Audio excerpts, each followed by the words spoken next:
Welcome to the Better Days podcast. As you can see, we've completely skipped out on, I think it was week 4.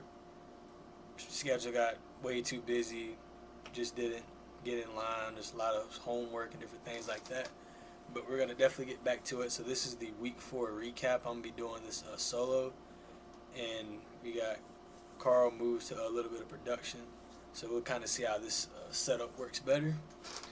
But without further ado, let's get into these games. And of course, I may ask him a question or two. So if you hear a voice, that's him. Trust me, I'm not talking to ghosts. All right. So first game, we got LSU, Southeast Louisiana. No reason to cover this. Their offense, I mean, they did good. But once again, this is an easy team. They're going to have a tough game with Ole Miss. Next, we have Miami and Florida. This game was definitely pretty competitive. For a moment, it looked like Miami could blow out Florida. But then the game really slowed down, in the third quarter. Florida gets that long drive going. But other than that, Florida just really didn't have a chance in this game. And just eventually, the defense of Miami just suffocated DJ Lagway, and they were able to get away with it at the end, win by 19, so that's not too bad. Next, we have Oregon State and Oregon. Not going to really go over this game too much. Oregon State's definitely worse than what I thought they'd be. I thought they would be at best, 6-6, 7-5 type of team, but so far it's looking like they're headed seriously down the wrong direction. I think being left out of the Pac-12 and not being in the mainstream world of college football has definitely taken its toll on Oregon State. So, Oregon, nothing really here. They do play Penn State, I'm pretty sure. All right, let's go. Kent State, Florida State, no reason to go over this. Pretty easy win. No surprise here. We'll see what they got at Virginia next week. All right, Sam Houston and Texas. So, obviously, Texas does good, but they're playing a 0-4, was 0-3 at the time team. So, obviously, Sam Houston is not that good this year. But I think it was pretty interesting. A lot of people were talking about Arch Manning flexing over a player, as you can kind of see in the camera frame right there. I don't know what all that was about. But a lot of people are feeling like he's going to seriously get exposed against Florida when you consider how their defense is playing. They play Florida, I think, in a couple weeks. All right, so we got Illinois and Indiana. Now, this game surprised me the most. In this game, if I would have dropped a prediction, I would have chosen Illinois. And as you can see by the final score, I didn't know nothing. I'm surprised that this even happened.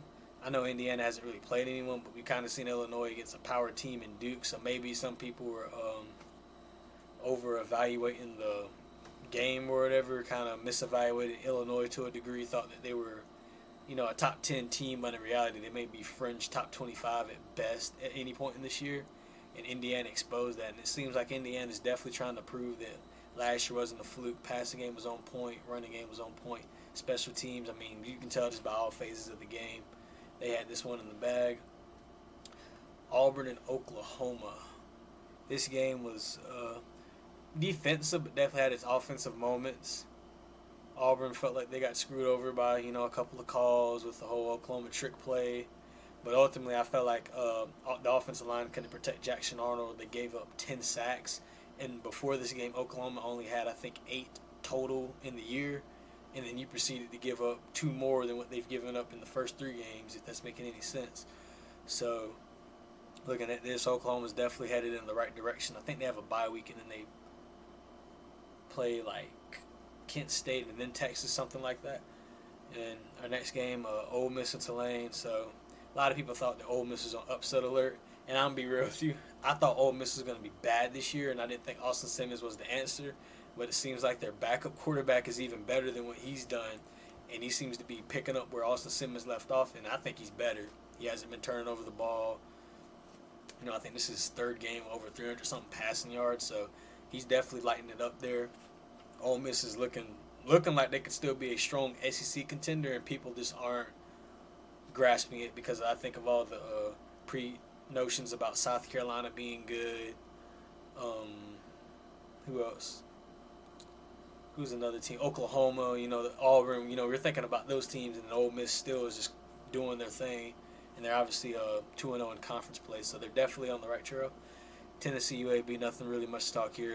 Tennessee blew them out, but the secondary is pretty concerning. You can see UAB quarterback thrown for 364 yards and completed 30 out of 51. So they definitely got to fix that secondary. They play Mississippi State next, so they better hope that their offense is on point and the D-line kind of frustrates Blake Shapen a little bit, or that game can get pretty, track meet.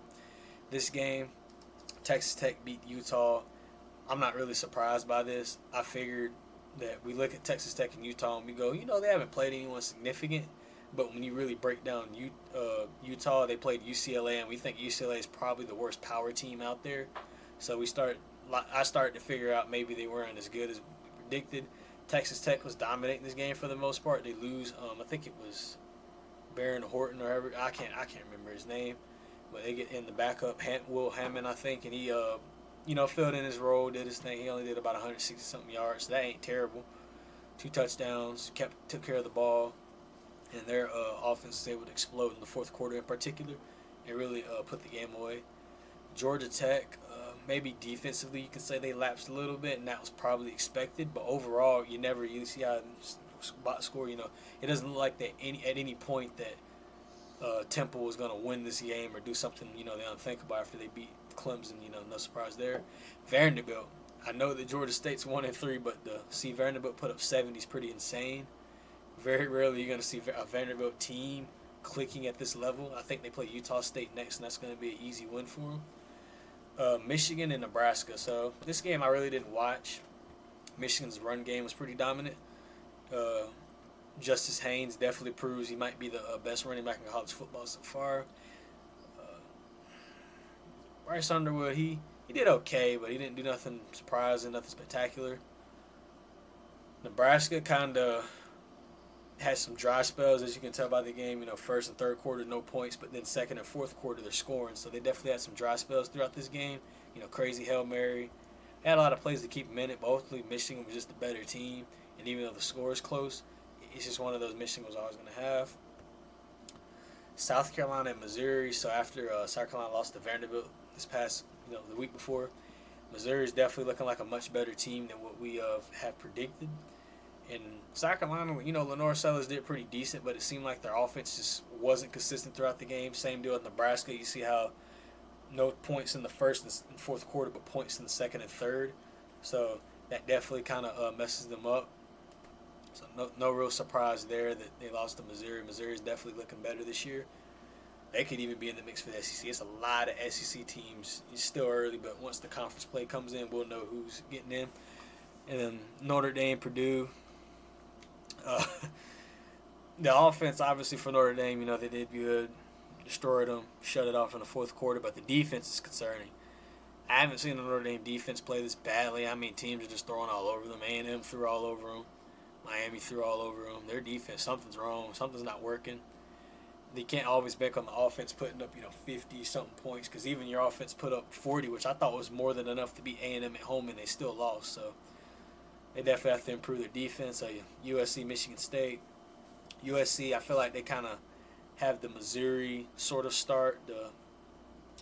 Trying to think of another team that I've seen here. Who's another team? Like maybe Oklahoma type. How they just have that start where their defense looks somewhat better and their offense is clicking. They're 2-0 in the conference, so that's obviously a good thing. But they still haven't gotten to the true meat and potatoes of their schedule. But obviously, Jaden Mavia, he's definitely been doing pretty good. He's giving you more Caleb Williams vibes. So USC's definitely gonna try to play spoiler in some of their games. They're looking like to be around an 8-9 win if they can keep up what they're doing. But we've seen USC teams in the past just crash about week 7, week 8, and just, you never hear of them again. But Michigan State takes their first loss. So that's it for the college football recap of week 4. Once again, we apologize for not getting the video out. Just been very busy with school, a little bit tired and fatigued. More important matters that we have to take care of.